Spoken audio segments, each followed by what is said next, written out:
Price action trading stock market में trade करने का सबसे प्योर और सबसे ओरिजिनल तरीका है प्राइस एक्शन ट्रेडिंग, जिस पे कि हम केवल प्राइस के ऊपर बेस करके ट्रेडिंग लेते हैं। अब और भी बहुत तरीके हैं, बहुत तरीके से लोग ट्रेड करते हैं, लेकिन ये प्राइस एक्शन ट्रेडिंग बहुत पॉपुलर है, बहुत पहले से है और इसके ऊपर ही सारी चीज़ें, इसके बाद ही सारी चीज़ें डेवलप हुई। तो ये हम कह सकते हैं कि ये एक father of all trading strategies है, ये mother of all trading strategies है प्राइस एक्शन ट्रेडिंग।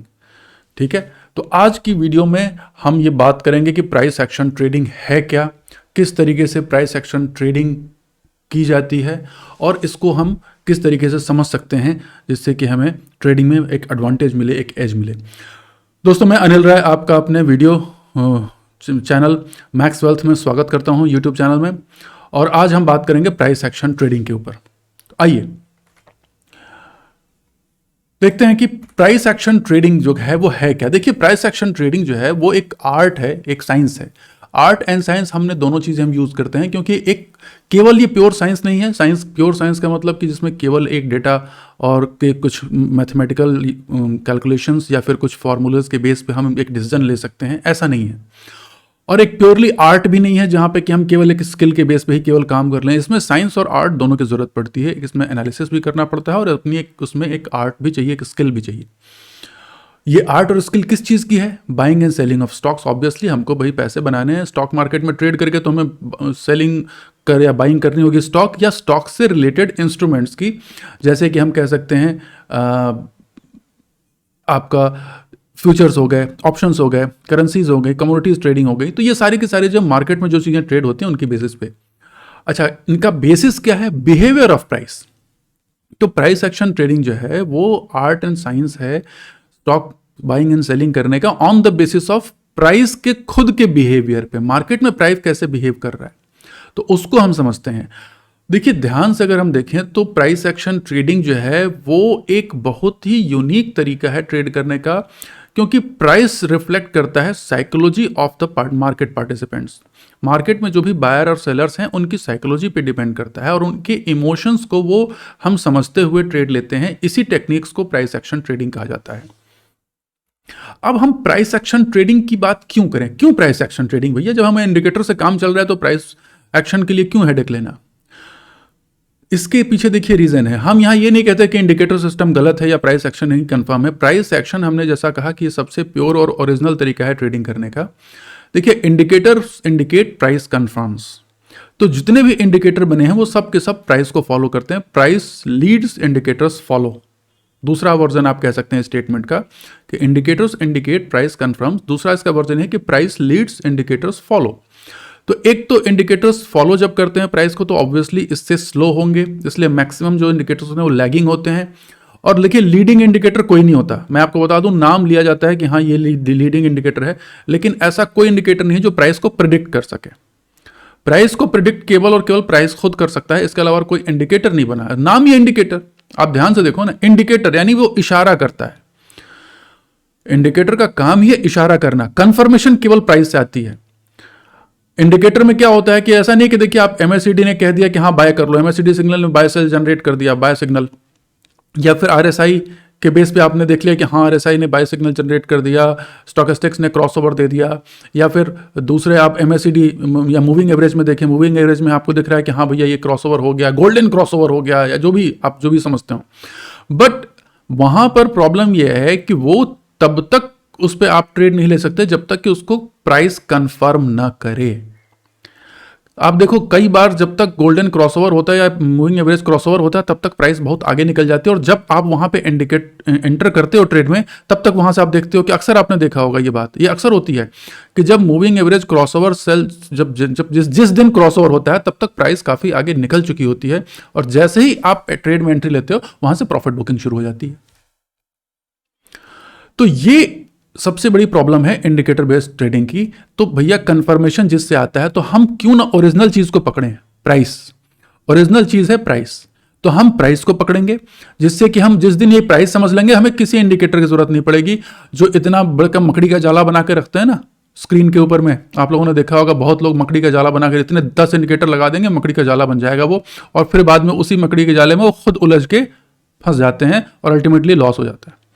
तो ये कोई भी मकड़ी की जाले की जरूरत नहीं पड़ेगी, क्लीन एंड क्लियर आपका चार्ट होगा, स्क्रीन पर आप एकदम क्लीन क्लियर पिक्चर देखेंगे प्राइस की केवल, और कुछ नहीं होगा, और आपको बहुत इजीली आप डिसीजन ले सकते हैं। तो भैया ये रीजन है जिसकी वजह से हम प्राइस एक्शन को ही सबसे अच्छा मानते हैं। अब अगली बात, अब भैया देखिए, investors follow value while traders follow price. अब प्राइस के बारे में बात करेंगे कि प्राइस की इंपॉर्टेंस क्या है। देखिए, जो इन्वेस्टर्स होते हैं, लॉन्ग टर्म इन्वेस्टर्स जो होते हैं ना, वो लॉन्ग टर्म इन्वेस्टर्स वैल्यू को फॉलो करते हैं। अब वो वैल्यू इसलिए फॉलो करते हैं क्योंकि देखिए उनका परसेप्शन अलग है, उनका विजन जो है ना, उनका इन्वेस्टिंग होराइजन जो है, जो ट्रेडिंग, वो भी देखिए एक तरीके से है तो ट्रेडिंग है, बट वो थोड़ी लॉन्ग टर्म ट्रेडिंग कह लीजिए, क्योंकि भैया जिसको बाय करना है उसको बेचना तो है ही। अब इन्वेस्टर का मतलब वो इन्वेस्टर नहीं कि भैया ठीक है उसने तो इन्वेस्ट कर दिया और वो 10 साल से होल्ड करके बैठा है भाई वॉरेन बफेट वगैरह के कुछ एक स्टाइल है कि वो जब से लगा के बैठे हैं तो वो फिर वो कई साल हो गए आज तक उन्होंने बेचा ही नहीं, वो अलग चीज है। जहां तक मैं रिटेल इन्वेस्टर्स की बात करता हूं, जहां हम आप जैसे लोगों की बात करता हूं, हम आप जैसे लोग जनरली ये नहीं कर सकते कि वो 10 साल तक एक शेयर को होल्ड करके बैठे। बुद्धिमानी भी नहीं है, क्योंकि 10 साल तक आपको नहीं पता कि क्या डायनामिक्स चेंज होंगे मार्केट में और उस कंपनी की प्राइस और उसकी वैल्यू में क्या फर्क पड़ेगा। भैया लहरों की सवारी में हमारा एक वीडियो है, अगर आपने देखा होगा कि ट्रेड लाइक अ सर्फर, तो जैसे जैसे लहर उठे प्राइस की उसमें आप सवारी करिए, जब वो बढ़ रही है आप उसके साथ हो जाइए, ठीक है, और जब वो गिरने लगे तो आप वहां से हट जाइए। जिसको बोलते हैं ना कि ट्रेंड इज योर फ्रेंड, तो भैया ट्रेंड इज द फ्रेंड तब होगा जब आप प्राइस एक्शन फॉलो करोगे, जब आप ट्रेडिंग करोगे, ठीक है। इन्वेस्टिंग में तो आप बैठ जाओगे कि नहीं भैया हम 10 साल के लिए बैठे हैं, उसके बाद 10 साल में हो सकता है कोई यस बैंक बन जाए, ठीक है, ये क्या गारंटी है कि वो यस बैंक नहीं बनेगा। सारे HDFC थोड़े बनते हैं, कुछ यस बैंक भी निकल आते हैं। तो ये कोई नहीं समझ सकता, ये आप नहीं जान सकते बैठे बैठे। इसके लिए आपको प्राइस की स्टडी बहुत जरूरी है, ठीक है। तो भैया प्राइस पे हम फोकस करेंगे। और वैल्यू क्या है, देखिए आप ध्यान समझिए, वैल्यू क्या हो गई, वैल्यू का मतलब हो गया इंट्रिंसिक वैल्यू, जिसको हम बोलते हैं कि भैया जो जितने भी फ्यूचर अर्निंग इस कंपनी की होने वाली हैं उसकी आज की डेट में टोटल वैल्यू निकाल लो डिस्काउंटिंग करके, ठीक है। वो एक फाइनेंशियल टेक्निक है जिसकी वजह से हम एक इंटरेस्ट रेट लेके चलते हैं, जिसके एक फैक्टर हो जाता है प्रेजेंट वैल्यू फैक्टर, जिससे कि हम डिस्काउंट कर लेते हैं कि भैया फ्यूचर अर्निंग अगर इतने सालों में इतनी कमाएगा तो उसकी आज की डेट में कितनी है, आज के 10 साल 15 साल आगे की जो भी हिसाब लगा करके एक अंदाजा। अब वो सब एक अजम्पशन है, होगा कि नहीं होगा नहीं पता, वो एक अजम्पशन, एक प्रोजेक्शन है, ठीक है। फाइनेंशियल प्रोजेक्शन में उसको यूज किया जाता है कि भैया इनकी सेल बढ़ेगी 10% के रेट से, मार्केट बढ़ेगा इतने % के रेट से, इनकी प्रॉफिट जो बढ़ेगा वो इतने % के रेट से बढ़ेगा, उसके हिसाब से इतना कैश फ्लो जनरेट करेंगे, उसके बाद उसको प्रेजेंट वैल्यू में लेकर के आओ। तो ये सब एक तुक्का है, एक कहानी है। रियलिटी में क्या होगा नहीं पता, रियलिटी में कोई रूल बदल जाए, 2 साल के बाद कोई चेंज हो जाए, कोई नया कॉम्पिटिटर आ जाए मार्केट में, तो ये सब फैक्टर्स इंट्रिंसिक वैल्यू कैलकुलेट नहीं कर सकता। इंट्रिंसिक वैल्यू में आपको ये सब चीजें नहीं मिलेंगी।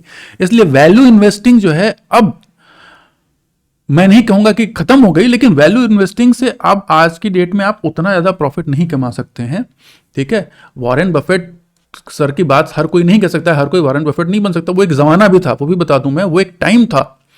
जैसे जैसे डायनामिक्स इकोनॉमिक की चेंज होती जाएंगी ना, इकोनॉमीज की, वैसे वैसे आपको तरीका बदलना पड़ेगा। तो अब आप प्राइस फॉलो करें ना, सबसे सिंपल तरीका है, प्राइस खुद बता देगा, अगर वैल्यू है तो बढ़ेगा, अगर वैल्यू नहीं है तो गिर जाएगा, काम खत्म। तो ये है, तो वो बड़ा लेंदी कैलकुलेशन है आप ट्रेडर्स के लिए, या जो हमारे आपके जैसे इन्वेस्टर्स हैं, ठीक है, जो स्विंग ट्रेडिंग करते हैं, वो ट्रेडिंग ही है। तो उसमें भैया सबसे अच्छा तरीका है कि आप मोमेंटम ट्रेडिंग कर लो, स्विंग ट्रेडिंग कर लो, या इवन डे ट्रेडिंग भी करते हो, उसके लिए प्राइस एक्शन सफिशिएंट है। तो अब आप वैल्यू के बजाय प्राइस पे फोकस करें। अब प्राइस क्या है, प्राइस है भैया मार्केट में एक मॉनिटरी नंबर, ठीक है, कि भाई ये एक नंबर दे दिया गया, भाई 100 रुपए, 200 रुपए, 150 रुपए, 1500 रुपए, 5000 रुपए, वॉट एवर, एक नंबर ही तो है ना। ये एक मॉनेटरी नंबर किसी भी स्टॉक को या उसके इंस्ट्रूमेंट को दिया गया by the forces of demand and supply in the market. Market के अंदर फोर्सेज ऑफ डिमांड, तो ये जो फैक्टर है ना, forces of demand and supply, ये बहुत इंपॉर्टेंट चीज है, आपको यही समझना है। जैसे मैंने कहा कि प्राइस सबको कमांड करता है, प्राइस को कोई कमांड नहीं करता। लेकिन यहां पर एक बात बता दूं कि प्राइस को कौन कंट्रोल करता है, प्राइस को कंट्रोल करता है केवल एक factor, demand and supply. Forces of demand supply, केवल 2 ही फोर्सेस होते हैं स्टॉक मार्केट में, ठीक है। तो ये चीज ध्यान रखनी बहुत जरूरी है। ठीक है, ये इन फोर्सेस को जिस दिन हमने समझ लिया, डिमांड एंड सप्लाई के फोर्सेस को मार्केट में, आप समझ लीजिए कि प्राइस की बिहेवियर को भी हम बहुत इजीली समझ पाएंगे और बहुत अच्छे तरीके से हम प्रॉफिट भी निकाल पाएंगे मार्केट में। अब देखिए प्राइस एक्शन ट्रेडिंग में हम क्या करते हैं। तो प्राइस एक्शन ट्रेडिंग का मतलब होता है कि चार्ट्स पैटर्न को रीड करना, चार्ट्स को देखना, उनके पैटर्न्स को फाइंड आउट करना, उनको समझना, सपोर्ट को समझना, रेजिस्टेंस को समझना, ट्रेंड लाइंस को समझना। ठीक है, तो इसके बेसिस पे हम करेंगे कि उसके हिसाब से हम एक डिसीजन लेते हैं, ट्रेडिंग डिसीजन, और फिर हम उसके पे ट्रेड लेते हैं। अब भैया हम जो सबसे इंपॉर्टेंट फोर्सेस हैं उनके बारे में बात करेंगे, डिमांड एंड सप्लाई फोर्सेस। अब आप देखो डिमांड एंड सप्लाई फोर्स क्या है। डिमांड फोर्स है बाइंग प्रेशर। बाइंग प्रेशर क्या होता है, जैसे रॉकेट को एक थ्रस्ट मिलता है ना, रॉकेट जब धरती से छूटता है ना तो उसको एक थ्रस्ट जनरेट करनी पड़ती है। नीचे देख रहे हैं ना आप, ये आग जो निकल रही है यहाँ से एक प्रेशर क्रिएट होता है जेट फोर्स की वजह से। जो यहाँ से फ्यूल जलता है ना तो वो एक थ्रस्ट क्रिएट करता है, फोर्स क्रिएट करता है जो काउंटर करता है ग्रेविटी के फोर्स को। ग्रेविटी का फोर्स नेचुरल है, धरती पर जितने भी लोग हैं सबके ऊपर ग्रेविटी, लोग या जितनी भी चीज़ें हैं सबके ऊपर ग्रेविटी इक्वली अप्लाई होती है। ठीक है, तो अब अगर धरती की सीमा के बाहर जाना है तो उसको ग्रेविटी को काउंटर करते हुए एक फोर्स जनरेट करना पड़ेगा जिसको हम थ्रस्ट कहते हैं। तो भैया जितना ज़्यादा थ्रस्ट होगा रॉकेट उतना ऊपर जाएगा। ठीक है, तो और उसके लिए ईंधन उसमें लगातार होना पड़ेगा कि भाई उसमें ईंधन उतना होगा फ्यूल, ताकि वो बर्न करता रहे और कंटिन्यूस थ्रस्ट जनरेट होता रहे, तो लगातार फिर ऊपर चलता चला जाएगा। अगर मान लीजिए आधे रास्ते में उसका फ्यूल खत्म हो गया तो क्या होगा, वहां से सीधे नीचे धरती पे ग्रेविटी एंटी फिर नीचे उसको खींच लेंगी और धरती पे आके धड़ाम। ठीक, तो ये जो है डिमांड फोर्स या बाइंग प्रेशर यही होता है। बाइंग प्रेशर जो है ना, जब तक उसमें बाइंग प्रेशर है तब तक उसको स्टॉक मार्केट में ऊपर जाता रहेगा। ठीक है, और इसको क्रिएट करना पड़ता है। जैसे देखिए सप्लाई फोर्स, अब सप्लाई फोर्स क्या होगा इसी तरीके से, ये ग्रेविटी है। सेलिंग प्रेशर जो हो गया ना उसको सप्लाई फोर्स कह सकते हैं, ये ग्रेविटी है। ग्रेविटी मतलब वो नेचुरल फोर्स है। अब सेलिंग प्रेशर नेचुरल फोर्स कैसे और बाइंग प्रेशर क्रिएट करना पड़ता है। आपने देखा होगा मार्केट में कि स्टॉक को उठाने में मेहनत लगती है, गिराने में मेहनत नहीं लगती। किसी भी चीज को ना उठाने में आपको मेहनत लगती है, गिराने में कहाँ मेहनत लगती है। आप देखो मार्केट में स्टॉक बढ़ता बहुत मेहनत से, धीरे धीरे धीरे धीरे धीरे धीरे करके, लेकिन जिस दिन गिरता है ना उस दिन सीधे टपक जाता है, ठप करके। ठीक है, आपने सुना होगा ना कि market rises through the steps and falls through the window. तो चढ़ता वो धीरे धीरे धीरे धीरे सीढ़ियों से है।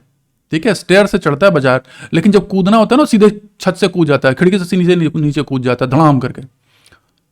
ठीक, मार्केट धीरे धीरे नहीं गिरता, गिरता तो सीधे धड़ाम से करके गिर जाता है, क्योंकि नीचे ग्रेविटी सेलिंग प्रेशर नेचुरल है, वो खींच लेगी नीचे। अब सेलिंग प्रेशर नेचुरल क्यों है, इसके पीछे है ह्यूमन साइकोलॉजी। ह्यूमन साइकोलॉजी के हिसाब से आप देखना, प्रॉफिट बुक करने की टेंडेंसी, जैसे ही पैसा दिखा आपने बुक कर लिया, या जैसे ही लॉस का डर और प्रॉफिट का लालच, ये जो दो चीजें हैं ना, ये नेचुरल सेलिंग प्रेशर को नेचुरल टेंडेंसी बना देती हैं। ठीक है, ये जो लालच है ना कि अगर लॉस, अरे भैया लॉस हो गया, तो जनरली प्रॉफिट लोग जल्दी बुक कर लेते हैं, लॉस तो उतना जल्दी बुक करते भी नहीं है। मैं आपको बता दूं, लॉस होता है तो बड़े patience investor, long term investor बन जाते हैं, और जब प्रॉफिट थोड़ा सा दिख जाता है ना तो तुरंत उसको बुक कर लेंगे। 20% का लॉस लेके चुपचाप बैठे रहेंगे तब पेशेंस आ जाता है, लेकिन अगर 10% का प्रॉफिट पोर्टफोलियो में दिख गया ना तो अंदर से खुजली होने लगती है कि बस अब जल्दी से इसको बुक कर लें, पता नहीं ये निकल जाए, पता नहीं हाथ से निकल जाए, अरे यार बुक कर लो। और 15% जाते जाते एकदम दिमाग में सारी बातें आने लगी, हाँ लिखा जाता है भैया अगर 15% प्रॉफिट आ गया तो बुक कर लो, और वहां बुक कर लेते हो, दिखता पता चलता है कि भैया स्टॉक तो 40% और ऊपर निकल गया। ये चीजें नहीं होंगी आपके साथ जब आप डिमांड एंड सप्लाई फोर्सेस को समझोगे। तो इंडिकेटर के साथ यही प्रॉब्लम है, जब शेयर बढ़ने लगता है तो आप देखो स्टॉकेस्टिक्स हो गया, या फिर आपका MACD हो गया, या फिर RSI हो गया, ये दिखाने लगते हैं ओवरबॉट। अब ओवरबॉट में जाता है, आप कहते हो बुक कर लो, अब तो ओवरबॉट हो गया, प्रॉफिट बुक करने का टाइम है, बुक कर लिया। अब आपने बहुतों ने देखा होगा कि ओवरबॉट होने के बाद भी वो भैया बढ़ता ही जाता है, वो शेयर वहां से ऊपर ही बढ़ता चला जाता है और बहुत ऊपर जाके गिरता है। तो आप बहुत मेजर जो पोर्शन है ना उसके रन का, वो आप मिस कर जाते हो इंडिकेटर के ऊपर भरोसा करके। तो इसीलिए आप जब डिमांड एंड सप्लाई के फोर्सेस को समझ लेंगे तो ये प्राइस एक्शन ट्रेडिंग से आपको कभी ऐसी गलतियां नहीं होंगी और ऐसे नुकसान भी नहीं होंगे। अब जब बाइंग जो है सेलिंग से ज़्यादा होगी, यानी कि जब डिमांड फोर्स सप्लाई फोर्स ज़्यादा होगा तो इसका मतलब है कि स्टॉक प्राइस ऊपर जाएगा, हायर प्राइस होगी। ठीक है, जब सेलिंग प्रेशर बाइंग से ज़्यादा होगा, जब सेलिंग जब ज़्यादा होने लगेगी, सेलर ज़्यादा हो जाएंगे, बायर कम हो जाएंगे, तो भैया प्राइस गिरेगा, गिरना ही है। तो टेक्निकल एनालिसिस जिसको बोलते हैं कि टेक्निकल एनालिसिस क्या हो गया भैया, यही है, ये science and art of studying and utilising forces of buying and selling. तो जो बाइंग एंड सेलिंग के जो फोर्सेज है ना, उसको करके ट्रेडिंग डिसीजन लेना। अब इसमें इंडिकेटर यूज कर लो, विदाउट इंडिकेटर कर लो, बट ये टेक्निकल एनालिसिस है यही। अब बात करते हैं हम प्राइस चार्ट्स। तो भैया ठीक है, प्राइस चार्ट्स क्या होते हैं? देखिए, प्राइस चार्ट्स मोस्टली 3 तरीके के हैं, लाइन चार्ट, बार चार्ट और कैंडलस्टिक चार्ट। लाइन चार्ट में आप देखिए एक सिंपल सी ऐसे लाइन ही बनती चली जाती है ना, यहाँ से ऐसे, यहाँ यहाँ पे ये इधर उधर प्राइस हो गया और यहाँ पे ये टाइम हो गया। अब दिख रहा है, हाँ शेयर यहाँ गया, थोड़ा नीचे गिरा, ऊपर बढ़ा, नीचे गिरा। तो ये लाइन चार्ट होता तो ठीक है, लेकिन इसकी सबसे बड़ी प्रॉब्लम होती है कि इसमें बहुत कम इन्फॉर्मेशन हमको मिलती है at any given point of time. एक ओवरऑल व्यू हमको समझ में आता है, लेकिन जब ट्रेड करने चलोगे ना तो आपको ओवरऑल व्यू नहीं चाहिए, आपको एग्जैक्ट इन्फॉर्मेशन चाहिए जब आप एंट्री लेने और एग्जिट लेने की बात करोगे तो। ठीक है, बाद में देख के चार्ट को समझना आसान है कि हाँ यहाँ गया, यहाँ गिर गया, लेकिन जब आप ट्रेड करते हो जिस समय ना, उस समय आपको बहुत एक्यूरेट इन्फॉर्मेशन चाहिए। तो जितनी इन्फॉर्मेशन ज़्यादा हो और जितनी सही इन्फॉर्मेशन उतना अच्छा।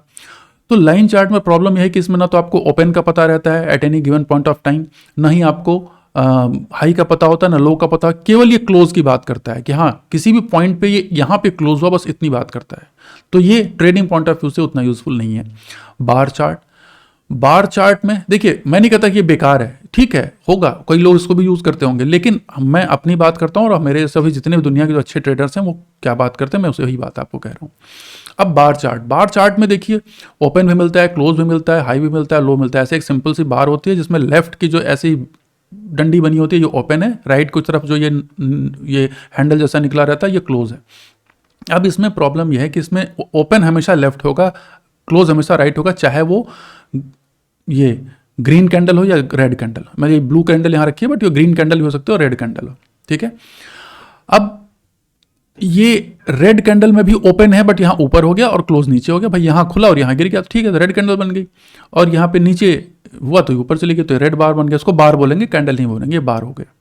लेकिन इसके साथ प्रॉब्लम यह है कि देखिए ये ऐसे चार्ट बनता है, ये इसका जो विजुअल प्रेजेंटेशन है ना वो बड़ा क्लमजी सा होता है और उससे हमें बहुत कुछ क्लियर पिक्चर नहीं मिलती, थोड़ा सा कंफ्यूजिंग होता है। तो भैया सबसे अच्छा तरीका किसने निकाला? सबसे अच्छा तरीका निकाला आज से सैकड़ों साल पहले जापानीज राइस ट्रेडर ने।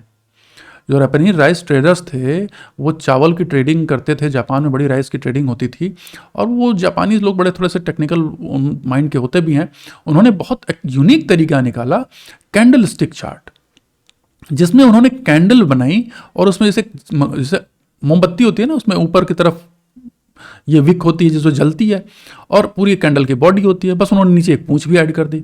और इसके साथ उन्होंने इतनी सही एक्यूरेट तरीके से इंफॉर्मेशन प्रोडक्शन शुरू कर दी, उससे उन्होंने बहुत प्रॉफिट कमाया। जो जापानीज राइस ट्रेडर्स थे जिन्होंने कैंडल स्टिक बेस पे ट्रेड किया उस ज़माने में, वो उन्होंने बहुत बड़ा ह्यूज फॉर्च्यून बिल्डअप किया। वही टेक्निक स्टॉक मार्केट में आई, और स्टॉक मार्केट में वही टेक्निक आकर के, और यहाँ भी लोगों ने इसको स्टडी करके दे मेड अ फॉर्च्यून। ठीक है, बहुत बड़ा एम्पायर खड़ा हुआ भाई, ट्रेडर्स ने भी बहुत पैसे बनाए। तो हमको यही समझना है कि अब ये है क्या। देखिए कैंडल स्टिक, हम पूरा का पूरा फोकस केवल कैंडल स्टिक बेस पे करेंगे और यहीं से डिसाइड करेंगे। कैंडल स्टिक में क्या होता है, देखिए एक ऐसी कैंडल की बॉडी होती है, ये जो नीचे का पोर्शन होता है यहाँ से जहाँ से कैंडल स्टार्ट होती है, ये हमेशा ओपन है ग्रीन में। अब यहाँ से ओपन हुआ स्टॉक और ऊपर बढ़ा, यानी कि प्राइस ऊपर की तरफ गया, तो जहाँ ये बॉडी कंप्लीट हो रही है ये क्लोज हो गया। जो ये पतली सी विक का मतलब ये कि यहाँ तक इसकी हाइट गई, फिर ये नीचे आ गया, यानी इसको इस टर्म्स में भी दिखा सकते हैं। देखिए ये इसका मतलब ये भी हो सकता है कि ये शेयर यहाँ खुला, ठीक है, सीधा यहाँ गया, उसके बाद यहाँ आया, फिर यहाँ आया, फिर नीचे तक गया, फिर यहाँ आया, फिर यहाँ आया, लेकिन अल्टीमेटली यहाँ क्लोज हुआ। तो इतनी कहानी छिपी है इसके अंदर, ये इस एक कैंडल के अंदर। कुछ भी हो सकता है, ये हो सकता है कि एकदम लास्ट में भागे ऊपर, फिर बाद में यहाँ के नीचे बंद हो, तो ये वेरिएशन कुछ भी हो सकता है। लेकिन at the end of the day अगर हम डेली कैंडल की बात करेंगे तो दिन में अब किसी भी टाइम फ्रेम पे ये कैंडल बन सकती है, तो हम डेली कैंडल के पर्सपेक्टिव में समझते हैं। तो यहाँ पे ये हुआ, ठीक है। अब यहाँ पर ये ओपन, ये क्लोज, ये हाई, ये लो। तो जो टॉप वाली होती है विक, इसको हम विक कहते हैं, और ये नीचे जो है ये टेल कहते हैं। मोस्टली इसको भी विक कह सकते हैं, इसको टेल कह सकते हैं। कुछ लोग उसको शैडो कहते हैं, कुछ लोग उसको विक कहते हैं, कुछ लोग उसको टेल कहते हैं। हम समझने के लिए जो सबसे सिंपल तरीका है भैया, ऊपर वाली विक हो गई और नीचे वाली टेल हो गई, ठीक है। अब यहाँ पे ये रेड कैंडल का मतलब भैया बियरिश, बाजार में शेयर गिरा है, तो ओपन यहाँ हुआ, क्लोज नीचे हुआ, ऊपर हाई था नीचे लो था। हाई लो अपनी अपनी जगह पे ही रहते हैं, केवल ओपन और क्लोज की पोजीशन बदल जाती है और उसके हिसाब से कलर बदल जाता है। इसका जो विजुअल प्रेजेंटेशन है ना, वो इतना बढ़िया और इतना एक्यूरेट है, इसको समझना बहुत आसान हो जाता है, ठीक है। अब आप देखिए, सॉरी ये यहाँ पे, अब आप देखिए कितने तरीके की कैंडल बन सकती है। तो ये कैंडल कितने तरीके से, एक कैंडल ऐसे ही बन सकती है जैसे मोस्ट बुलिश कैंडल कहते हैं। देखिए ऊपर कोई विक नहीं, नीचे भी कोई विक नहीं, हम बात करेंगे इसको हम क्या बोलते हैं आगे करके।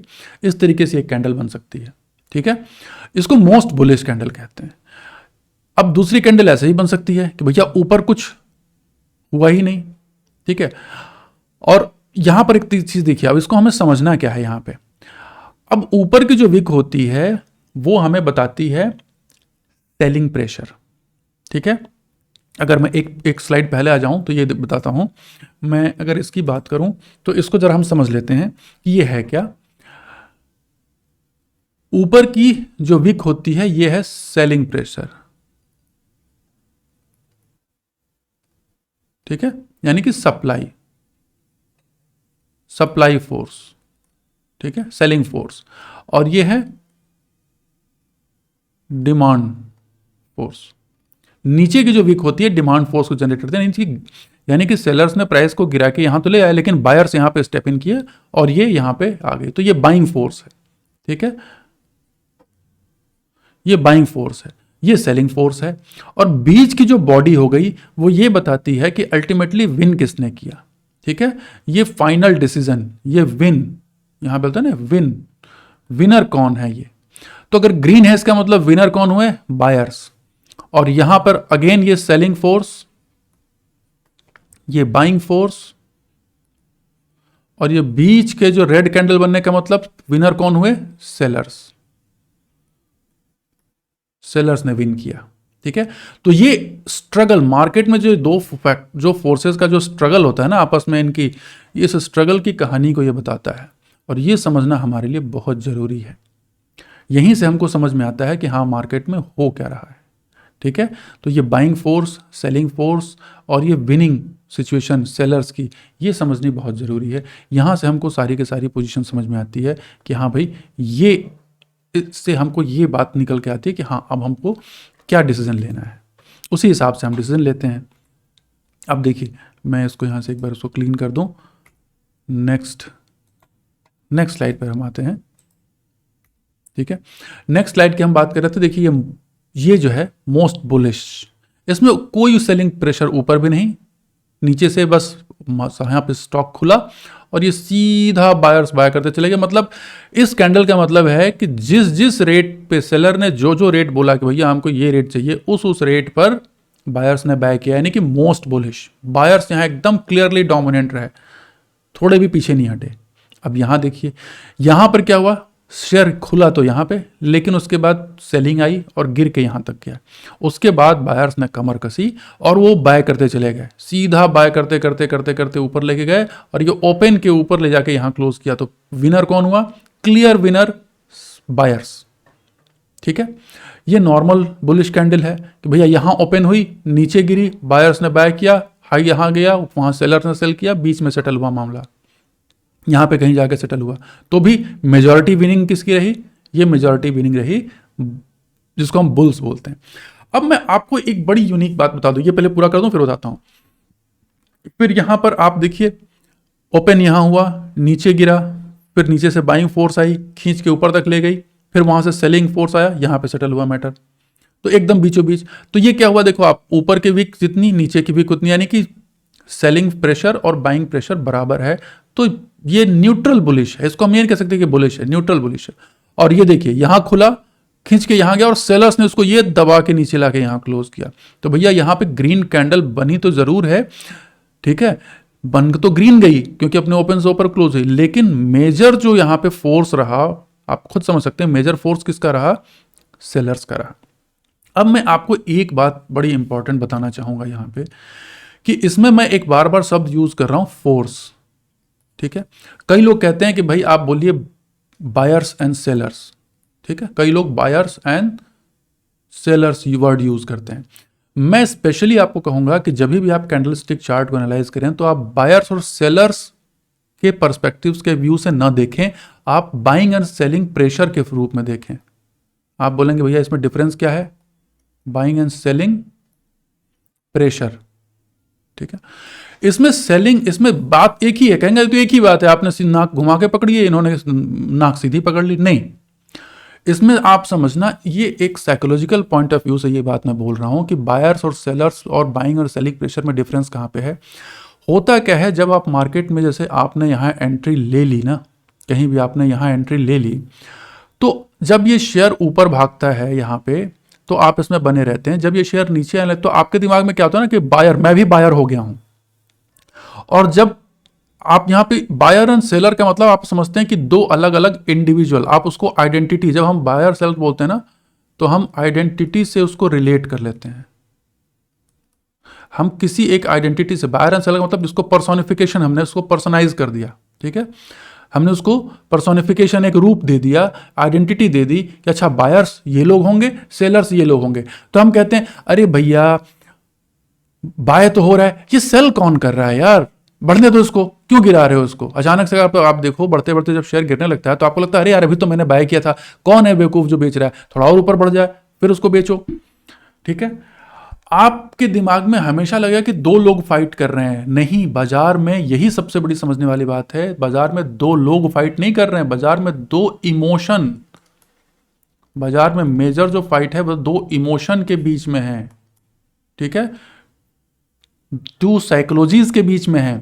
और वो साइकोलॉजीज, इमोशन एक ही आदमी के दोनों हो सकते हैं। एक ही आदमी यहां बायर बन जाएगा तो यहां सेलर बन जाएगा, ठीक है। आप दो लोगों से नहीं भिड़ रहे हैं यहां पे। बाइंग और सेलिंग जो हो रही है ना, ये दो लोग नहीं है, एक ही आदमी हो सकता है। एक ही आदमी को यहां वो शेयर सस्ता लगा, यहां शेयर महंगा लगा, बस उसने वहीं प्रॉफिट बुक कर लिया, ठीक है। एक ही आदमी ने यहां खरीदा, यहां बेच दिया, नीचे गिरा और यहां फिर खरीदा, फिर यहां बेच दिया। समझ गए आप इस बात को? तो ये दो फोर्सेस हैं, ये केवल दो इमोशनल फोर्सेस हैं। आप इनको, अगर आप जब इस टर्म से सोचेंगे ना, तो फिर आप कभी भी ये नहीं कहेंगे कि अगर ये शेयर बढ़ रहा है और गिरने लगा ना, तो फिर आप उसके साथ फाइट नहीं करेंगे, कह रहे यार इतने बायर्स तो अच्छे थे, अभी अभी तो बाइंग हुई थी, अभी कौन बेचेगा। नहीं, ये दो फोर्सेज हैं। आप जब समझेंगे कि यार बाइंग फोर्स बढ़ रहा था तो बढ़ रहा था, जब अचानक से ये गिरने लगा, इसका मतलब सेलिंग फोर्स बढ़ रहा है। अगर सेलिंग फोर्स बढ़ रहा है तो मैं भी निकल जाऊं तुरंत यहां पे। तो आप जब फोर्स के रूप में समझेंगे तो कभी भी आपसे ये गलती नहीं होगी कि नहीं नहीं मैं कब निकलूं। जो इमोशनल ब्लॉकेज आ जाता है ना कि नहीं नहीं मैंने तो खरीदा, तो मेरे जैसे और लोगों ने भी खरीदा होगा, ठीक है, तो वो अभी कहां से यार, अभी तो ब्रेकआउट हुआ। कई लोग कहते हैं अभी तो ब्रेकआउट हुआ, अभी कैसे गिरेगा यार, अभी तो बहुत बढ़ेगा। पता चलता है कि वो अपने डेलो पे नीचे जाके क्लोज हो जाता है। तो ये इमोशनल बैकलॉग हटाने के लिए ये कॉन्सेप्ट एकदम दिमाग से हटा दें कि बाइंग और बायर और सेलर दो अलग अलग लोग होते हैं। आप हमेशा इसको ध्यान रखें, buying force, selling force, demand force, supply force, that's it, simple. Forces के साथ आप इमोशन से अटैच नहीं होते क्योंकि वो नॉन ह्यूमन है, ठीक है। चलिए, अब सेम चीज यहां यहीं भी आ जाएगी, बेयरिश। यहां पे आप समझ गए इसका मतलब, यहां खुला, पूरा नीचे तक गया, कहीं भी कोई बचाने नहीं आया, ठीक है। जहां जहां सेलर बेचते गए, बायर दबते चले गए बेचारे, नीचे से कोई ने बाइंग का सपोर्ट मिला ही नहीं, बस वो जहां जिस रेट पे बेचते गए वो बिकता गया माल। अब यहां पे ये सेकंड मोस्ट बियरिश, खुला यहां, उछल के गया यहां, सेलिंग प्रेशर आया और सेलिंग प्रेशर ने दबा के नीचे यहां क्लोज किया। ये नॉर्मल बियरिश, ये न्यूट्रल बियरिश और ये लीस्ट बियरिश कि भैया शेयर खुला तो यहां, ठीक है, यहां ओपन हुआ, ओपन ये हो गया, नीचे तक गया गिर करके, लेकिन नीचे से बाइंग फोर्स आई और यहां पे क्लोज हुआ इसका ये, ठीक है। तो अब यहां पे हमें दिख रहा है कि ठीक है, भले लाल कैंडल बना, ओपन से थोड़ा नीचे ही बना, लेकिन ये जो फोर्स है यहां पे, बाइंग फोर्स यहां पे जो है ना, वो ज्यादा, बाइंग फोर्स वो ज्यादा यहां पे प्रभावी है। तो इसके आगे क्या हो सकता है अब आप अंदाजा लगा सकते हैं, ठीक है। अब ये देखो, ये क्या है, यहाँ पे, यहाँ कोई बॉडी ही नहीं बनी, जहाँ खुला वहीं बंद, यहाँ खुला हाई गया, लो गया, बंद, ठीक। इसको हम आगे बात करेंगे क्या बोलते हैं, दोजी बोलते हैं वैसे, तुम बताएंगे। फिर एक ऐसा हुआ यहीं खुला, ऊपर गया, फिर गिरा, फिर वहीं बंद हो गया, यहाँ पे यहाँ खुला, नीचे गिरा, फिर वहीं बंद हो गया। तो ये इस तरीके से ये पॉसिबल वेज हैं, इतने ही तरीके से कैंडल्स बनती हैं, बस वो बॉडी का प्रोपोर्शन ऊपर नीचे थोड़ा बड़ा छोटा बड़ा होता रहेगा, बट मेजर जो है वो इतने तरीके से ही कैंडल बनती है। ठीक है, तो अब हम नेक्स्ट बात करते हैं कि अब इसमें किस तरीके से आगे करेंगे। अब देखिए, अब हमने ये देख लिया सेम चीज का एक हम पैरामीटर के हिसाब से देखें तो देखिए ये वेरी बुलिश, ये लेस बुलिश, ये उससे कम बुलिश, ये उससे कम बुलिश, ये न्यूट्रल जोन हो गया, ये थोड़ा बेरिश, ये थोड़ा उससे ज़्यादा बेरिश, ये उससे थोड़ा ज़्यादा बेरिश और ये सबसे ज़्यादा बेरिश। तो ये लगभग वही बात है, इसमें केवल हमने आपको एक पैरामीटर के यहाँ पे बुल और बेयर, मार्केट में फिर वही बात है ना, बुल और बेयर जो लिख देते हैं ना उससे हो जाता है कि बुल और बेयर दो अलग अलग हो। नहीं भैया, ये बुल साइकोलॉजी और ये बुल बेयर सेंटीमेंट है, ये बुल सेंटीमेंट, ये बेयर सेंटीमेंट, दो सेंटीमेंट के बीच में फाइट चल रही है। अब पहले जो बड़ी वाली कैंडल थी उसका नाम क्या है, मोरोबोजो बोलते हैं उसको, जापानीज टर्म है, मतलब कि भैया एकदम क्लीन कैंडल। ठीक है, उसमें कोई विक ना ऊपर दिखी ना नीचे दिखी, यहाँ पे देखिए ये बुलिश है ग्रीन, यहाँ खुला ऊपर तक लेके चले गए, यहाँ खुला नीचे तक लेके चले गए, ये एक बहुत स्ट्रॉन्ग बुलिश सेंटीमेंट होता है। ठीक है, ये आपका आ गया हैमर। ठीक है, कि भैया ये हैमर आ गया। अब दूसरा हैमर हो गया, हैमर में क्या होता है देखो, हैमर का मतलब हथौड़ा देखा ना आपने, ये नीचे लंबा डंडा और ऊपर ये। अब ये दोनों ही कलर के हो सकते हैं, ये ग्रीन भी हो सकते हैं, रेड भी हो सकते हैं। भैया ये यहाँ आया, यहाँ आया, अब इसका मतलब क्या होगा हम आगे बताएंगे। देखिए इसमें मतलब एक ही साफ समझ में आ रहा है ध्यान से, कि जब भी नीचे की टेल बड़ी है तो हमने क्या बोला था, नीचे की टेल बड़ी होने का मतलब होता है बाइंग फोर्स, ये बाइंग फोर्स। इसमें डोमिनेंट कौन सा फोर्स है, बाइंग फोर्स है। ये थोड़ा सा चूंकि टेल जो है इसकी बॉडी से कई गुना लंबा है, इसलिए ये फोर्स हमें समझना ज़्यादा जरूरी है। बॉडी हमारे लिए उतनी मैटर नहीं करती, अब ये ग्रीन बने कि रेड बने इतनी इंपॉर्टेंट नहीं है। ठीक है, अब नेक्स्ट इन्वर्टेड हैमर। अब ये इन्वर्टेड हैमर क्या है भैया, सेम वही चीज़ उल्टी हो गई। ठीक, अब सेम वही चीज़ उल्टी हो गई तो ये क्या हो गया, आप देखो यहाँ पे कौन सा फोर्स डोमिनेंट है, यहाँ पे सेलिंग फोर्स डोमिनेंट है। ठीक है, यहाँ पे भी सेलिंग फोर्स डोमिनेंट है, ये आ गया। तो ये दोनों फोर्स यहाँ पे डोमिनेंट हो गए, और हम अब इसके बाद देखते हैं कि नेक्स्ट अब इसमें आएगा कि अब इसका सिग्निफिकेंस क्या है। अब इसका सिग्निफिकेंस अपने आप में केवल नहीं है कि बस हम इसने को हमने इसको देख लिया और बस हम समझ गए, नहीं। अब इसका सिग्निफिकेंस आपको चार्ट में देख के समझ में आएगा। अब ये देखिए हैमर जो है, यहां देखो आप इस चार्ट को आप ध्यान से देखो, देखिए यहां एक हैमर बना है, हैमर ऐसा भी बनता है, ये एक अपने आप में हैमर है। जब किसी भी डाउन ट्रेंड के बाद हैमर बने, यानी कि यहां पे बाइंग फोर्स डोमिनेंट हो रहा है, इसका मतलब देखिए अगले दिन शू बढ़िया। अब यहां इतना बढ़ने के बाद जब ये इन्वर्टेड हैमर बना यहां पे, ठीक है, ये दोजी भी बनी, इसको दोजी बोलते हैं। ठीक है, तो ये दोजी भी बनी और ये इन्वर्टेड हैमर भी बना। इन्वर्टेड हैमर जब उल्टा बना, इसका मतलब यहाँ पे कौन सा फोर्स डोमिनेंट हुआ, सेलिंग फोर्स। तो भैया यही जगह थी ना जहाँ आपको सामान माल बेच के निकल जाना था, यहीं पे प्रॉफिट बुक कर लेना था आपको। ठीक है, अब आप अगर यहाँ भी टंगे रहे कि नहीं नहीं ठीक है तो ग्रीन कैंडल ही बनी है और मैं इसमें टंगा रहूंगा, तो अल्टीमेटली क्या हुआ, जहां से चले थे वहीं आ गए शू।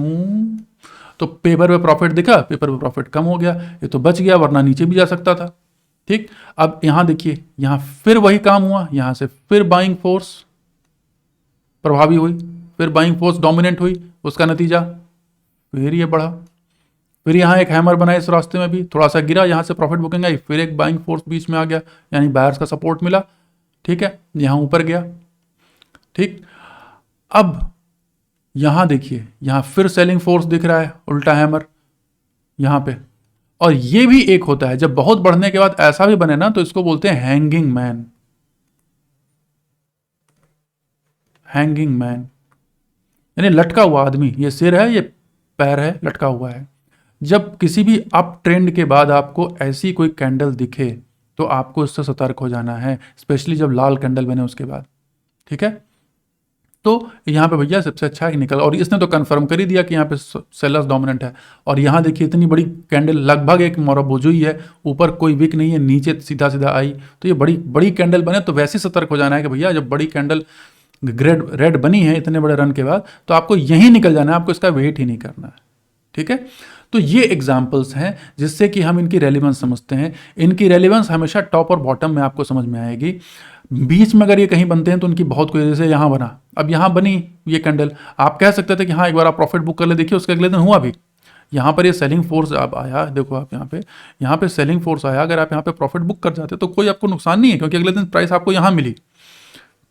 उसके अगले दिन जब गैप अप हो गया, प्राइस ऊपर खुली, तो फिर आप जब नीचे आई या जहां भी आई रिवर्सल होते में, उस समय आप एंट्री ले सकते थे, फिर उसको आप राइड करते, फिर यहां जाकर के आप सेल करते। तो आप ये कर सकते हैं इसमें, ठीक है। तो ये तरीके हैं जिसमें कि इन कैंडल्स को बेस करते हुए कैसे ट्रेडिंग करें, हम उसकी भी बात इसी में साथ के साथ करते जा रहे हैं। अब हम बात करते हैं नेक्स्ट हो गया स्पिनिंग टॉप, यानी छोटा सा लट्टू है जो घूम रहा है। देखिए ये है ना लट्टू छोटा सा, इसमें भी सेम है, ऊपर छोटा सा सेलिंग फोर्स, नीचे छोटा सा बाइंग फोर्स और बीच में छोटी सी बॉडी। जब ऐसा बने ना स्पिनिंग टॉप, ये कंफ्यूजन का साइन होता है, इनडिसीजन का साइन होता है कि भैया अब बाजार जो है ना ये जब ये इनडिसिसिव हो रहा है, ठीक है, इनडिसीजन, तो ये कंफ्यूजन का साइन है, इनडिसीजन का साइन है कि क्या करें, बाजार ऊपर जाए कि नीचे जाए, समझ में नहीं आ रहा है। तो इसका भी वही चीज़ है। अब इसको कैसे, यहाँ भी वही चीज़ है, इसमें भी कलर से कोई खास मतलब नहीं होता। मैं आपको बता दूं, आप ये नहीं कि हमेशा कलर ही आप देखो, कलर से मतलब नहीं, आप छोटी सी बॉडी समझनी जरूरी होती है, क्योंकि ये बॉडी बहुत छोटी होती है, इसलिए कलर का कोई बहुत सिग्निफिकेंस नहीं होता। यहाँ पे न तो बाइंग फोर्स डोमिनेंट है, ना ही सेलिंग फोर्स डोमिनेंट है। और ये चूंकि बॉडी बहुत छोटी है, तो हम ये नहीं कह सकते कि नहीं यहाँ पे सेलिंग फोर्स ही डोमिनेंट है और यहाँ पे बाइंग फोर्स डोमिनेंट है, क्योंकि डोमिनेंट कुछ है ही नहीं, ये कैंडल बहुत छोटी बनी है, ठीक है।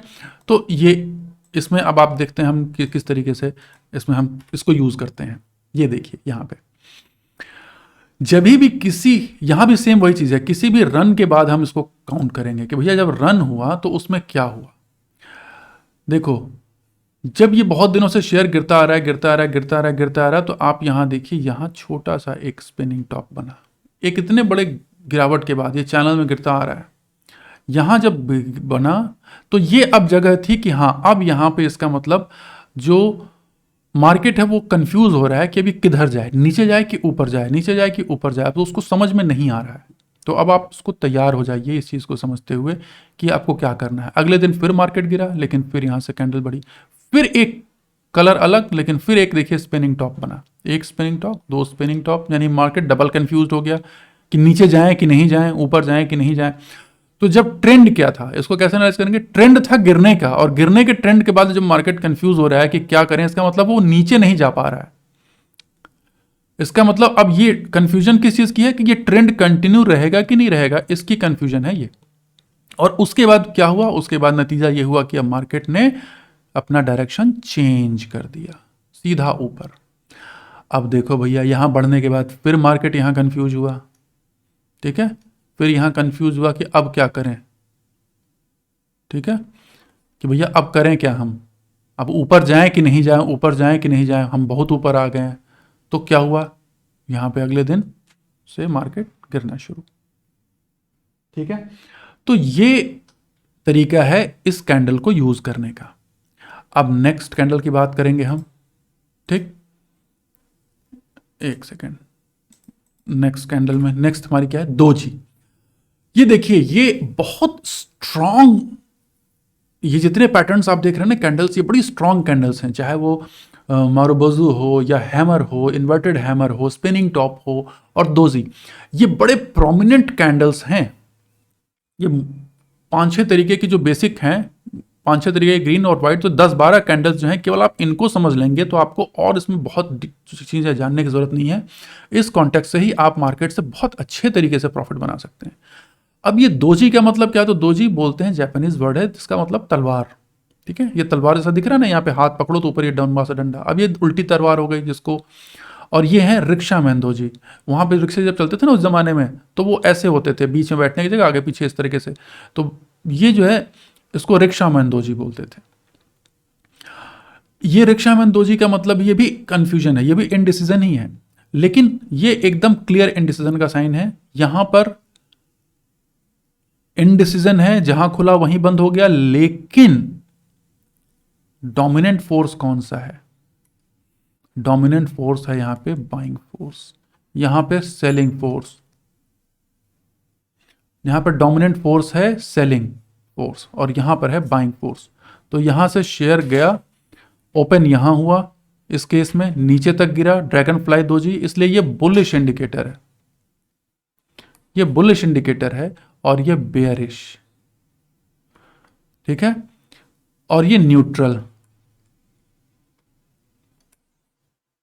ये हो गया न्यूट्रल।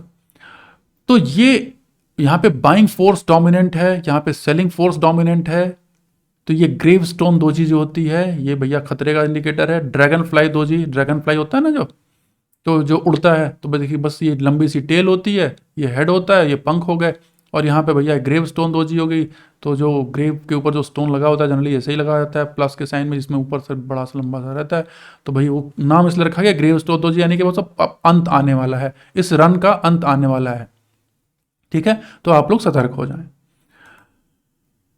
अब इसको देखिए हम कैसे इसको हम यूज करते हैं, कैसे इसके साथ हम इंटरप्रेट करके मार्केट में ट्रेड करते हैं। आप यहां देखिए, ठीक है, ये एक ट्रेंड चल रहा था, यहां से मार्केट नीचे आ रहा था, नीचे आ रहा था, नीचे आ रहा था, यहां आकर के ये बनी एक दोजी, इसमें ऊपर अभी भी सेलिंग फोर्स डोमिनेंट है, ठीक है। सेलिंग फोर्स डोमिनेंट हुआ, कोई बात नहीं, आपने उसमें ट्रेड नहीं लेना, अभी घुसना नहीं है। फिर ये रेड ग्रीन बुल्स बेयर्स की फाइट चली, ठीक है, बाइंग फोर्स सेलिंग फोर्स की हुई। अब देखिए यहां पर एक हैमर बना, नीचे साफ साफ दिख रहा है कि बाइंग फोर्स इसमें स्ट्रांग है। उसके बाद यहां पर एक इनडिसीजन आया, स्पिनिंग टॉप, एक स्पिनिंग टॉप आया। तो अब यानी कि मार्केट क्या कहा कि मार्केट यहाँ बाइंग फोर्स हुआ और वहां यहाँ के मार्केट कंफ्यूज हो गया। अब आपको नज़र रखनी है कि भैया अब इस लाइन के ऊपर अगर ये बाजार जाता है तो यानी कि ऊपर निकल जाएगा। तो अब जैसे इस लाइन के ऊपर जाए आप यहाँ पे एंट्री ले लीजिए, आपका ये एसएल रहेगा, इस एसएल के साथ आप एंट्री ले लीजिए। यहाँ पे क्या हुआ, ग्रीन कैंडल बनी, फिर 2 दिन की रेड बनी, एसएल नहीं हिट हुआ, फिर यहाँ आपको उल्टा कैंडल दिखा, आप इसको बेच सकते थे, नहीं आपका तो अभी कॉस्ट प्राइस से भी ऊपर है, एसएल हिट नहीं हुआ। और इसके बाद देखो आप ये लंबा रन, बढ़िया सुंदर सा, ठीक है। यहां एक दोजी बनी इस रन के बाद, यहां भी आप बेच के निकल सकते थे क्योंकि मार्केट फिर करेक्ट किया, फिर उसके बाद ऊपर बढ़ा, या नहीं भी करो तो भी बेटर है कि जब मौका मिले आप कर लो। यहां पे दोजी देखिए बाइंग फोर्स साफ साफ स्ट्रांग है, यहां भी लगभग बनी हुई है, तो वो आप बीच बीच में आप कर सकते हैं पोजीशन को। अब यहां देखिए जब टॉप में पहुंचा तो क्या हुआ, ये दोजी बनी, यहां पे सेलिंग फोर्स साफ साफ दिखा, क्या ये ग्रेव स्टोन दोजी,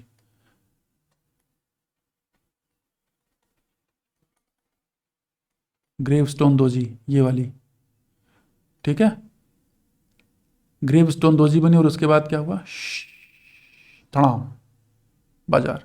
अब ये देखिए हमेशा देखना, हमेशा बढ़ने का जो एंगल होता है ना स्लो होता है, और गिरने का ये धड़ाम सीधा, ठीक है।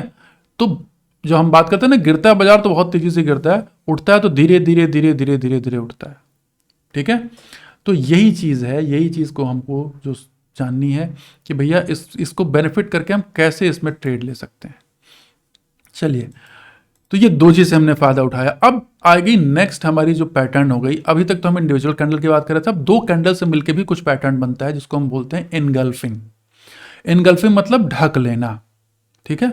ये रेड कैंडल थी, यानी कि बाजार इस दिन शेयर गिरा, और उसके अगले दिन ओपन तो लो हुआ, ठीक है, ओपन बाजार यहां पे खुला, ओपन क्लोज यहां हुआ, यानी कि भाई गिरा, लेकिन अगले दिन ओपन तो क्लोज के नीचे हुआ, ठीक है, यहां पे ओपन हुआ, लेकिन उसके बाद थोड़ा नीचे गया, फिर ये बाइंग फोर्स यहां से आई और बाइंग फोर्स ने सीधा यहां तक खींच के ले गई और फिर अल्टीमेटली थोड़ी सी प्रॉफिट बुकिंग करके यहां पे बंद हुई। तो क्लियर विनर कौन है, बाइंग फोर्स। विनर कौन है, बिग विनर बाइंग फोर्स। इसका मतलब क्या है, इसका मतलब ये भैया कि अब डायरेक्शन चेंज हो गया, ठीक है, ये रिवर्सल पैटर्न है, अब डायरेक्शन चेंज हो गया, अब ट्रेंड बदलने वाला है। Trend is your friend, always trade with the trend, हमेशा आप लोगों ने सुना होगा, लेकिन ये वो तरीके हैं जिससे पता करें कि भैया ट्रेंड में कब परिवर्तन आ रहा है, कब परिवर्तन होने वाला है और कब कंफर्म हो गया कि परिवर्तन आ गया। तो देखो बुलिश एनगल्फिंग का मतलब है कि अब यहां से परिवर्तन शुरू हो गया, सेम इसी तरीके से बेरिश एनगल्फिंग, सेम वही बात। यहाँ पे क्लियर विनर कौन है, यहाँ पे है सेलिंग फोर्स। ओपन यहाँ, क्लोज यहाँ, अगले दिन का ओपन ऊपर हुआ लेकिन यहाँ से तमाम क्लोज यहाँ, क्लियर विनर सेलिंग फोर्स। ठीक है, तो यहां से ट्रेंड चेंज हो गया। तो ये एनगल्फिंग कैंडल जो होती है वो बहुत अच्छी ट्रेंड पैटर्न चेंज के बारे में बताती है कि अब यहां से ट्रेंड बदलने वाला है। और है ना, trend is your friend until it's bend. तो भैया ट्रेंड आपका फ्रेंड तभी तक है जब तक वो बेंड नहीं होता। जिस दिन वो ट्रेंड मुड़ने लगे बस वहीं से कूद के निकल जाओ। ठीक है, उसके साथ जिंदगी भर के लिए समझौता नहीं करना। Don't marry a trend. ठीक है, ट्रेंड के पे राइड करो, वो एक वेव की तरह है, राइड करो, जैसे ही ट्रेंड पलटने लगे आप वहां से उतर जाओ, सीधी सी बात है। तो ये वो तरीके हैं जहां से हम पता करते हैं कि अब ट्रेंड पलटने वाला है। यहां देखते हैं, देखिए यहां पे, ठीक है, यहां देखो, ये था, ये चल रहा था, यहां पे देखिए ये लगभग कंफ्यूजन था। यहां देखिए आप, ये एक क्लियर एनगल्फिंग पैटर्न। उसके बाद क्या हुआ, आप देखो ट्रेंड बढ़ रहा है सीधा यहां पे। ठीक है, सीधा यहां। उसके बाद देखो, यहां देखिए क्लियर एक एनगल्फिंग, बेयरिश एनगल्फिंग। उसके बाद ट्रेंड नीचे। ठीक, और भी बीच में पैटर्न बनते हैं जिसे हमें अब आपको पैटर्न्स दिखाई देने लगेंगे। कैंडल्स को समझना है, कैंडल से ही समझना है, इसमें कोई इंडिकेटर नहीं है। आप देखो कैंडल को ही देख के समझना है हमको। ठीक है, कि कैंडल को ही अपने को देख के समझना है कि भैया कहाँ जा रहा है। ये देखो आपको समझ रहे हैं, यहाँ बाइंग फोर्स स्ट्रांग हो गया। ठीक है, यहाँ सेलिंग फोर्स डोमिनेंट हो रहा है, ऊपर की विक बन रही है, नीचे की विक ज़्यादा नहीं है। फिर नीचे से गई तो बाइंग फोर्स ने प्रेशर दिया, फिर अगले दिन। तो आप इस फैक्टर से अपने को एनालाइज करना शुरू कर। देखो यहाँ पे इनडिसीजन आया, इनडिसीजन आने के थोड़े दिनों बाद ही फिर ये शेयर नीचे गिर गया। ठीक है, फिर यहाँ पे सेलिंग प्रेशर आया।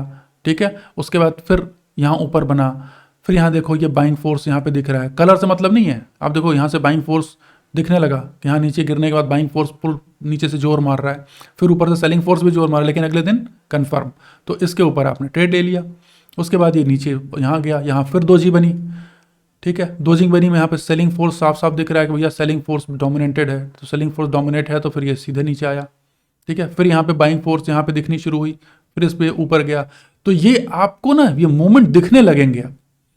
ठीक है, तो प्राइस, केवल हम प्राइस देख रहे हैं और कुछ भी नहीं कर रहे हैं। ठीक, फिर यहाँ पे एनगल्फिंग हुई, एनगल्फिंग होने के बाद अगले दिन भले ग्रीन कैंडल बनी, लेकिन अल्टीमेटली क्या हुआ, देखो गैप डाउन खुला और ये गिर के नीचे तक आ गया। ठीक है, तो ये है जिससे कि हमको समझना है, और आप उसको जितने प्रैक्टिस करेंगे उतना ज्यादा आपको बेनिफिट होगा। तो अब देखो नेक्स्ट है पियर्सिंग बार। पियर्सिंग बार क्या हो गया, पियर्सिंग बार हमारा ये हो गया, देखिए राइजिंग सन। राइजिंग सन मतलब पियर्सिंग बार का मतलब एक कैंडल दूसरे को पियर्स कर रही है। यहां तक तो गिर रहा था, रेड सिग्नल था, अब यहां जाकर के ये सिग्नल ग्रीन, उसके आधे पोर्शन को ऊपर कर गया, आधे पोर्शन से ज़्यादा कवर कर लिया, तो इसने इसको पियर्स कर दिया। तो ये राइजिंग सन बोलते हैं इसको, this is a rising sun pattern. मतलब अब यहाँ से बाजार उग सकता है, मतलब उठ सकता है, इसलिए इसको राइजिंग सन बोलते हैं। कि अब यहाँ से रोशनी दिख रही है कि अब लग रहा है कि यहाँ से अब ये पलट जाएगा, अब ये बाजार गिरने के बजाय उठने लगेगा। इसी तरीके से डार्क क्लाउड कवर, काले घने अंधेरे बादल लग रहे हैं। अब ये बाजार भैया चल रहा था ग्रीन ग्रीन ग्रीन में, अचानक से काला घना अंधेरा बादल आ गया। इसका मतलब अब बरसात होने वाली है, टपकने वाली हैं बूंदें, नीचे टपक जाएगा शेयर। इसके पहले कि आप या तो छाते का इंतजाम कर लो, यानी कि अपनी इस पोजीशन को हेज कर लो, और या तो भैया वहीं पे माल बेच के निकल जाओ। ठीक है, इसको देखते हैं किस तरीके से पियर्सिंग चार्ट। आप ये देखो यहाँ पे, यहाँ गिर रहा था, अचानक से ये देखिए, ये एनगल्फिंग नहीं है, इसने पियर्स किया, इस कैंडल ने यहाँ पे पियर्स किया और ट्रेंड पलट गया, और ट्रेंड फिर चलता गया। फिर यहाँ देखिए ये इसने पियर्स किया, हरा कैंडल, उसके बाद आधे से ज़्यादा कैंडल रेड, फिर नीचे आया, फिर कोशिश की यहाँ पे, फिर यहाँ पे piercing, double piercing, double top, तमाम। ठीक है, तो ये होता है। ठीक, इसी चीज़ को समझना है और इसी चीज़ की प्रैक्टिस करनी है आपको। इसके अलावा देखिए ये कुछ और पैटर्न्स हैं, बहुत तरह के पैटर्न्स बनते हैं, कोई फिक्स पैटर्न नहीं, बहुत तरह के पैटर्न्स बनते हैं। देखिए उसके नाम अलग हैं, कुछ इंपॉर्टेंट पैटर्न्स ही हमने यहाँ दिखाए हैं, वरना बहुत तरह के पैटर्न है। ट्वीजर बॉटम, देखिए नीचे जो चिमटी बन गई ना, जहाँ चिमटी बने, अगर नीचे की चिमटी बनी तो ऊपर की तरफ जाएगी, अगर ऊपर चिमटी बने तो नीचे की तरफ जाएगी। देखिए उल्टा, ये ट्वीजर बॉटम है तो उसका मतलब शेयर ऊपर जाएगा, ट्विजर टॉप बने तो इसका मतलब वहां से नीचे गिरेगा। मॉर्निंग स्टार, ये एक छोटा सा स्टार छोटा सा बना इंडिसीजन, और फिर उसके बाद ऊपर तो ये मॉर्निंग स्टार हो गया, मतलब पलट गया। इसी तरीके से इवनिंग स्टार हो गया यहाँ पे, ये यहाँ पर इवनिंग स्टार यहाँ ऐसे बना और ये नीचे आ गया। बुलिश अबेंडेंट बेबी, एक छोटा सा बेबी कैंडल ये बना है, ठीक है, ये छोटी सी बेबी कैंडल स्पिनिंग टॉप गिरने के बाद फिर ऊपर उठ गई यहाँ से शेयर, तो ये हो गया बुलिश अबेंडेंट बेबी। ये बेरिश अबेंडेंट, किसी अप ट्रेंड के बाद जब ये छोटा सा बेबी बनता है स्पिनिंग टॉप, यानी मार्केट कंफ्यूज हुआ तो यानी कि वहां से गिरेगा, तो ये बेरिश अबेंडेंट। नाम रखे हैं, नाम आप अपने मन से जो भी रख दो, बुलिश ट्राई स्टार, नाम पे मत जाओ। मैं अभी भी कहूंगा आपको नाम याद करने की जरूरत ही नहीं है कि ये ट्राई स्टार है, 2 स्टार है, 4 स्टार है, बुलिश है, कुछ नहीं, आपको सीधा समझना है फोर्सेस कौन से दिख रहे हैं। ये से देखो नीचे गिर रहा था, यहाँ कंफ्यूजन आया, मतलब मार्केट कह रहा है कि अब ये ट्रेंड में और नीचे हम कंफ्यूज हो गए कि ये जाएगा कि नहीं जाएगा, इनडिसीजन है, तो अब यहाँ से पॉसिबिलिटी है रिवर्सल की। यहाँ ट्रेंड अप ट्रेंड था, कंफ्यूजन आया, मार्केट नीचे, यहाँ पे 3 वाइट सोल्जर्स। अब भैया ऑब्वियस सी बात है, 3 दिन से जब कोई शेयर लगातार ऐसे उठ रहा है, हेल्दी कैंडल बना रहा है, इसका मतलब उसमें कोई फंड की, कोई बड़े प्लेयर्स की, कोई इंस्टीट्यूशनल बाइंग चल रही है, तो खाली 3 ही दिन थोड़े बढ़ेगा। जो भी बड़ा फंड बाय करता है वो खाली 3 दिन के लिए पोजीशन थोड़ा रखता है मार्केट में, इसका मतलब वो धीरे धीरे पोजीशन बहुत लंबी खींचेगी, तो आप एंट्री ले लो वहाँ पे अपने एक स्टॉप लॉस के साथ, वो बहुत लंबा आपको ऊपर तक जाएगा, ठीक है, आप उनका राइड करो। फिर 3 इनसाइड अप, एक ग्रीन कैंडल बनी, एक रेड कैंडल बनी, आधी कैंडल उसके नीचे की बनी, ये दूसरी कैंडल ने उसके ऊपर इसके हाई को क्रॉस कर दिया, तो बस ठीक है, ये पोजीशन करके कह दी किसने कि हाँ ये ट्रेंड पलट गया, यहाँ से पलट गया। इस तरीके से 3 ब्लैक क्रोज, मतलब यहाँ पे लगातार अब सेलिंग चल रही है 3 दिन से, और सेलिंग देखिए बढ़ती जा रही है। यहाँ भी देखिए एक छोटा कैंडल, उससे बड़ी कैंडल, उससे बड़ी कैंडल, ये छोटा कैंडल, उससे बड़ी कैंडल, उससे बड़ी कैंडल, मतलब कि सेलिंग इंक्रीज कर रही है। अब इसका मतलब ये है कि भाई 3 दिन से लगातार ये पोजीशन है, इसका मतलब कोई बड़ा फंड सेल कर रहा है, बड़ा फंड सेल कर रहा है, तो जब वो निकल ही जाएगा तो फिर प्रेशर, वो थ्रस्ट कहाँ से जनरेट होगा, तो भैया सही तरीका है कि आप बेच के माल निकल जाओ, वहीं पे आप भी निकल जाओ उसके साथ साथ, आप क्यों वेट करोगे। 3 इनसाइड डाउन, ठीक है, ये देखो 3 इनसाइड डाउन, फिर वही चीज़ है कि भाई ऊपर जा रहा था शेयर, अचानक से ये अगर देखो तो ये 3 पैटर्न को छोड़ दो तो 2 पैटर्न से आपको बुलिश इनगल्फिंग, ये बेरिश इनगल्फिंग दिख गई, तो भैया निकल जाओ ना यहाँ से। तो कुल मिला के इनको आप ध्यान से देखो तो कोई इसमें बहुत टेक्निकल नहीं है, बस आप उसको बाइंग और सेलिंग फोर्स के पॉइंट ऑफ व्यू से समझिए, तो आपको नाम वाम सैंडविच है कि ब्लॉक है कि अपसाइड डाउन है, कुछ नहीं ध्यान रखने का जरूरत है। ये सब जापानीज नाम आपको ध्यान रखने की जरूरत नहीं, केवल ये देखो कि आपको ट्रेंड कहाँ जाने वाला है, ठीक है। बुलिश कंटिन्यूएशन के ये हो गए, सीधी सी बात है, बस आप उसमें देखो ना, ये एक ग्रीन कैंडल बनी, धीरे धीरे बनी, फिर ग्रीन कैंडल, तो ऊपर उठेगा, ठीक है। यहाँ एक शेयर गिर रहा था, कोशिश की उठने की, फिर नीचे गिर गई, मतलब कि बात खत्म, ये कोशिश फेल हो गई और नीचे गिरेगा। तो ये हैं वो सारी की सारी चीज़ें जो कि समझनी है आपको, आप केवल इन्हीं फोर्सेस के रूप में इनको समझें और उसके बेस पे अपने ट्रेडिंग डिसीजन ले, प्रैक्टिस करें। और एक बात बता दूं आपको, बहुत और भी पैटर्न है, बट हाँ आप ध्यान रखिए, लिंडा रश्के का एक बड़ा फेमस स्टेटमेंट है, बहुत लेजेंडरी ट्रेडर रही है लिंडा रश्के, और आप इनको फीचर भी किया जा चुका है मार्केट विजार्ड्स के अंदर में। आप इनका एक स्टेटमेंट है कि all you need 1 pattern to make a living. इनमें से कोई एक पैटर्न पकड़ लो ना, अगर आप केवल एक दोजी पकड़ लीजिए, केवल एक हैमर पकड़ लीजिए, केवल एक मोरोबुजू पकड़ लीजिए, या केवल एक आप एनगल्फिंग पकड़ लीजिए, सफिशिएंट है, you can make a living out of it, ठीक है, you can make a Fortune out of it. केवल एक पैटर्न पकड़ लो तब, ये नहीं कि जो कहते हैं ना अरे बड़ी कोई होली ग्रेल और 10 तरीके के पैटर्न जान लूँ, 100 इंडिकेटर समझ लूँ तो मैं, नहीं, वो केवल और केवल आपको कंफ्यूज करने के लिए है, केवल आपको कंफ्यूज करने के लिए कि भैया आप कंफ्यूज हो जाओगे तो जो बड़े प्लेयर्स हैं उनको पैसा मिलेगा आपका।